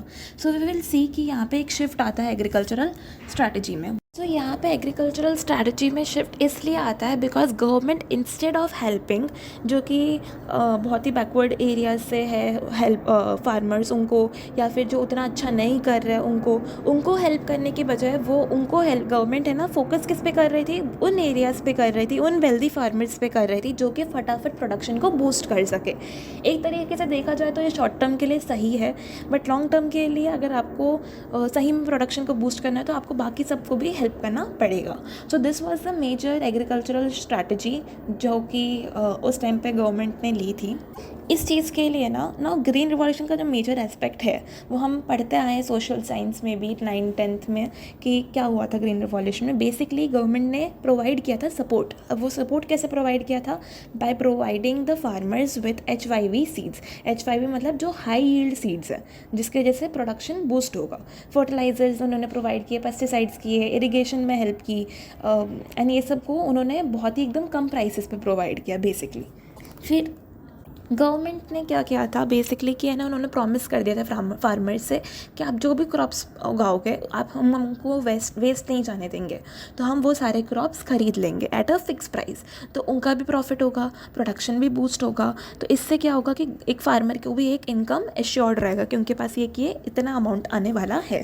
Now the result of the green revolution was, इससे एक इंडिया ने ना उस टाइम पे जाके एक food sufficiency self sufficiency level को अचीव कर लिया था, जो उन्होंने एम किया था उससे अचीव कर लिया था। And this mark the beginning of the green revolution. Now we will see कि ग्रीन रिवॉल्यूशन का इम्पैक्ट क्या हुआ ऑन द फार्मर्स, जो कि छोटे फार्मर्स है, बड़े फार्मर्स है, लैंडलॉर्ड्स है, सबके ऊपर क्या क्या इम्पैक्ट हुआ, we will see now. Beneficiaries कौन थे इससे? जो ग्रीन रिवॉल्यूशन से मेजरली जिनका बेनिफिट हुआ था ना वो थे रिच पीजेंट्स और लार्ज लैंड ओनर्स, इनको सबसे ज़्यादा फ़ायदा हुआ था।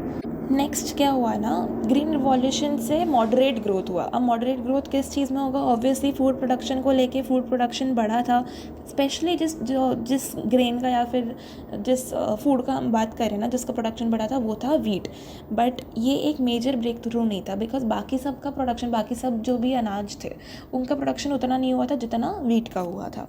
ग्रीन रिवॉल्यूशन एक तरीके से रीजनल इनइक्वालिटी भी लाया था उस टाइम पे, उसका ये भी इम्पैक्ट था कि वहाँ पे रीजनल इनइक्वालिटी भी हुई थी बिकॉज एज आई मैंशन कि गवर्नमेंट ने उन्हीं एरियाज़ पे फोकस किया था जहाँ पे एरिया अच्छा है इरिगेशन को लेके और वेल्दी फार्मर्स है। क्योंकि उन्हें फटाफट उस टाइम पे प्रोडक्शन को बूस्ट करना था। तो इसकी वजह से क्या हुआ ना कि रीजनल इनइक्वालिटी आई। इसका मतलब ये है कि बहुत मतलब लाइक कुछ स्पेसिफिक एरियाज़ में ही प्रॉस्पेरिटी हुई, बाकी जो एरियाज़ थे ना वो पीछे ही रह गए थे। जैसे कि प्रॉस्पेरिटी कहाँ पे आई, वो एरियाज़ थे पंजाब, हरियाणा और वेस्टर्न उत्तर प्रदेश। इसकी वजह से क्या हुआ कि क्लास डिवाइड हो गया बिटवीन जो रिच लैंडलॉर्ड्स और पुअर पीजेंट्स है ना, उन दोनों के बीच में जो गैप था, इकोनॉमिक गैप, वो भी और बढ़ गया था। The green revolution also led to the rise of left wing movements. इसके वजह से क्या हुआ कि जो लेफ्ट विंग थे और जैसे कि पुअर पीजेंट्स हो गए, वो लोग ने है ना क्या करना स्टार्ट कर दिया, मूवमेंट्स करने स्टार्ट कर दिए थे, बिकॉज उन्हें लग रहा था कि उनके साथ बहुत गलत हो रहा है, ना इंसाफ़ी हो रही है। दे were frustrated with inequality and इसलिए उन्होंने लेफ्टिस्ट ग्रुप को ज्वाइंट कर लिया था। इसके वजह से मिडिल जो पीजेंट्स थे उनको भी गुस्सा आने लग गया कि हमारा भी बेनिफिट नहीं हो रहा है, तो उन्होंने भी इसका तो ग्रुप जब ग्रीन रिवॉल्यूशन आया तो उसकी वजह से क्या हुआ, मिडिल पीजेंट्स जो थे ना उनका भी इमर्जेंस हुआ, उनका भी बेनिफिट हुआ, इसलिए जाके ये एक डिफरेंट क्लास की तरह निकल के आया मिडिल पीजेंट्स करके, एंड ये आगे जाके बहुत ही ज़्यादा पॉलिटिकली पावरफुल बन जाते हैं। Now we will study what was the food crisis that was actually going on. ठीक है, इधर हमने बिहार का एग्जाम्पल लिया है। सो बिहार के एग्जाम्पल के थ्रू, क्योंकि आपके एनसीईआरटी में बिहार का एग्जाम्पल दे के समझाया गया है, so we will study this is a case study kind of a thing, जहाँ पे हम बिहार का केस स्टडी करेंगे related to the food crisis. So अगर हम एग्रीकल्चरल सिचुएशन को देखें ना, वो 1960s में बहुत वर्ड्स हो जाती है। क्यों होती है, वी विल अंडरस्टैंड। 1940 और 1950 एक ऐसा टाइम पीरियड था बिहार में स्पेशली। उस टाइम पे क्या हो रहा था ना कि पॉपुलेशन बहुत ज़्यादा बढ़ रही थी और उतना लेवल का है ना फूड प्रोडक्शन नहीं हो रहा था। तो पॉपुलेशन बढ़ रही थी लेकिन ये इन्वर्सली प्रोपोर्शनल है। ठीक है, पॉपुलेशन बढ़ रही है लेकिन फूड प्रोडक्शन कम हो रहा है, वैसा। फिर आगे जाके 1965 और 67 पे हम बात करते हैं क्या होता है उस टाइम पे। उस टाइम पे ड्रॉट्स होते हैं, अकाल पड़ जाता है बेसिकली। उस टाइम पे 2 वॉर्स भी होते हैं if you remember, and foreign exchange crisis चल रहा होता है, फूड शॉर्टेज होता है, फेमाइन होता है, everything. So this was a situation going on. इसलिए जो एग्रीकल्चरल सिचुएशन है ना, उस टाइम पे बहुत वर्ड्स हो गई थी, लिटरली बहुत वर्ड्स हो गई थी। अब बिहार का केस स्टडी क्या है कि बिहार में फेमाइन लाइक कंडीशंस थे। बिहार ने सबसे ज़्यादा सफ़र किया था इस चीज़ के लिए, जिसके हम पहचान सकते हैं बिकॉज उस टाइम पे है ना फूड जो आउटपुट था ना वो बहुत सबसे ज़्यादा बिहार में गिरा था इन सेवरल डिस्ट्रिक्ट्स। ठीक है, सो अब हम कुछ पॉइंट्स देखेंगे जिसकी वजह से हम ये समझ सकते हैं। सो मैल न्यूट्रिशन एंड हाई मोर्टेलिटी, जो कैलोरी इनटेक होता है ना वो इतने ज़्यादा कम लेवल पे गिर गया था ना, that is also mention in your book. ठीक है, उसका डेटा भी दिया हुआ है। सो जिसकी वजह से क्या हुआ कि डेथ रेट, क्योंकि लोगों को खाना नहीं मिल रहा है, अब लोगों को खाना नहीं मिलेगा तो लोग क्या हो जाएंगे, मैल न्यूट्रिशन हो जाएंगे, जिसकी वजह से क्या होगा, अब अगर लोगों को न्यूट्रिशनल जो वैल्यू उनकी फुलफिल नहीं हो रही है तो उसकी वजह से लोग मरते जाएंगे बिकॉज उनकी हेल्थ ठीक नहीं रहेगी। So there was high death rate. Now next is कि स्काई रॉकेटिंग फूड प्राइसेस। अब ऑब्वियसली जहाँ पे डिमांड कम, जहाँ पे डिमांड ज़्यादा होगा और लेकिन जो गुड्स और सर्विसेज अवेलेबिलिटी है वो कम होगी, तो ऑब्वियस सी बात है कि वो चीज़ें महंगी हो जाएगी, इन्फ्लेशन ज़्यादा होगा। सो इसलिए वहाँ पे क्या हुआ था उस टाइम पे बिहार में, बहुत सारे जो मेन कॉमन फूड आइटम्स है जो लोग खाते हैं रोज़, जैसे कि वीट और राइस, तो वो क्या हो रहे थे, उनके दाम बहुत ज़्यादा बढ़ गए थे। इवन लाइक पंजाब जो प्रॉस्परस एरिया है उधर जितना दाम नहीं होगा ना, उससे भी ज़्यादा 2 गुना ज़्यादा दाम होगा बिहार में। ना एक और चीज़ जो इस चीज़ को और वर्सन कर देती वो है कि गवर्नमेंट ने जोनिंग पॉलिसी इम्प्लीमेंट कर दी थी। इसका मतलब ये है कि गवर्नमेंट ने रेस्ट्रिक्ट कर दिया था कि फूड ट्रेड नहीं कर सकते आप अक्रॉस स्टेट, आपका जो जहाँ पे उग रहा है वहीं मिलेगा। उसके अलावा जैसे कि आप बिहार से पंजाब नहीं भेज सकते या पंजाब से बिहार नहीं भेज सकते खाना, वो फूड जो ट्रेड था ना उसको बिल्कुल ही रेस्ट्रिक्ट कर दिया गया था, जिसकी वजह से क्या हुआ कि बिहार में जो फूड सप्लाई है ना बहुत ज़्यादा कम हो गया था, क्योंकि ऑलरेडी फेमीन चल रहा था उस टाइम पे एंड और बाहर से भी खाना नहीं आ रहा है, तो करे क्या, इसलिए this also worse in the situation. तो इसलिए इंडिया को ज़्यादातर रिलाई करना पड़ा यूएस पे। यूएस से उन्होंने मदद ली और वीट को इंपोर्ट करवाया, खाना को इंपोर्ट कराया, फूड एड लिया बेसिकली। इसके वजह से क्या हुआ ना कि एक इम्पैक्ट आया प्लानिंग पे। अगर आपके साथ कुछ ऐसा एकदम शॉकिंग इंसिडेंट हो जाता है, and this was for the country very shocking incident, and इसको कैसे संभाले, उस टाइम पे एकदम फ्रेश था India after the independence. So that is why it shook the confidence of the economic planners कि अब कैसे उसको डील करें, एंड इसलिए उन्होंने अपना पूरा फोकस हटा के शिफ्ट कर दिया था कि हम सेल्फ सफिशिएंसी मतलब फूड सेल्फ सफिशिएंसी पे काम करेंगे। Next topic is white revolution. अब हमने देख लिया कि ग्रीन रिवॉल्यूशन क्या था, and now we will see white revolution. ये आपके ब्लू बॉक्सेस या फिर कोई कलर्ड बॉक्सेस में है, ठीक है। तो इसको आप बिल्कुल भी पढ़ना मत भूलना, बिकॉज इसमें से ऑफ्टन क्वेश्चन पूछे जाते हैं। So make sure you read them and learn them. The face of this revolution was Verghese Kurien. इन्हें है ना मिल्क मैन ऑफ इंडिया भी बोला जाता है। सो इन्होंने एक कोऑपरेटिव को स्टार्ट किया था जिसे बोला जाता है Gujarat cooperative milk and marketing federation, Amul, जो आज के टाइम पे बहुत ही ज़्यादा फेमस और पॉपुलर है। इन्होंने ही बेसिकली मिल्क रिवॉल्यूशन को स्टार्ट किया था, इम्प्लीमेंट किया था। इनका जो मॉडल था वो बहुत ही ज़्यादा कोऑपरेटिव मॉडल था, बिकॉज अमूल जो है वो एक डेयरी कोऑपरेटिव है जो कि 2.5 मिलियन मिल्क प्रोड्यूसर्स के साथ बना हुआ है, गुजरात के अंदर है ये इस्टेब्लिश्ड। सो वाइट रिवॉल्यूशन का जो मेन एम था ना, वो था कि उन्हें इंस्पायर करना है। किस लिए इंस्पायर करना है, किसको इंस्पायर करना है?